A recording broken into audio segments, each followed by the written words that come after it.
So when you have your house listed, eventually you'll get an offer. What do you do then? What are the elements that you need to consider? How should you proceed forward to make sure that everything is structured correctly?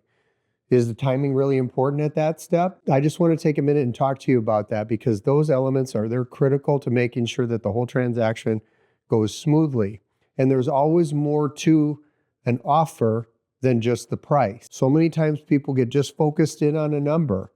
But what do you want to look at? You want to look at how is the buyer approved? Is there approval letter? Are the dollar amounts correct? Is the buyer asking for a closing cost assistance? Are they asking for participation with agent fees? When do they want to close? Who's the lender? Does the lender have a good reputation? I can help you determine that based on my experience, but those are the things that we want to consider when we have an offer come in. We want to make sure that the closing date works for everybody. And trying to change a lot of those things, or once you are in a contract, trying to go backwards, you can't do it. You're bound into a contract. You want to know what's coming at you when it happens, and you want to be prepared to deal with those issues so that the timing is correct and that you do your diligence and make sure that the buyer that you're working with, at least it is answering all the questions correctly about how they're qualified and what they intend to do. Are they going to do home inspections? I recommend to all our buyers that we have home inspections done. Is there ever a case that a home inspection won't be done? Yes. But in this market, as is, sales are not as common. People fighting for homes are not as common. Prudent buyers typically not going to buy a house without doing inspection. So how long do they have to do that? There's been some new laws put into place recently that requires that the home inspectors are licensed in the state of Iowa, and that's a good thing.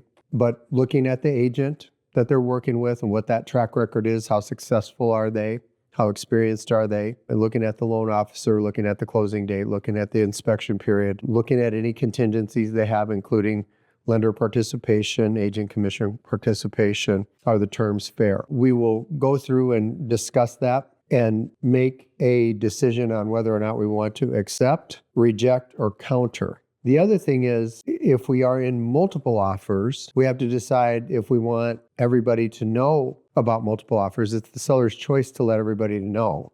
But the seller shouldn't assume that their listing agent is letting everybody know. Our team has had an experience recently where we brought 3 offers to the table and our buyer competed 3 times in a row and lost, and our buyer didn't know they were in multiple offers. We always recommend that the seller make sure that the listing agent, and if we're the listing agent, let everybody know that they're in multiple offers, because we want to get their highest and best offer. Our buyers on all 3 homes would have paid significantly more money for each of those homes. And that agent seller, I'm sure, believes that our buyers knew that they were bringing their highest and best offer to the table, but they didn't know they were competing. So it's important that you as a seller make sure your agent, if you're in multiple offers, is letting everybody know that there's multiple offers on the table. There are cases when you don't want to do that, but it's very rare. The norm would be to make sure that everybody knows to bring their highest and best offer, to set a deadline. Once we evaluate that, we can counter any terms that we're not comfortable with. If everything lays out perfect, we sign it and move forward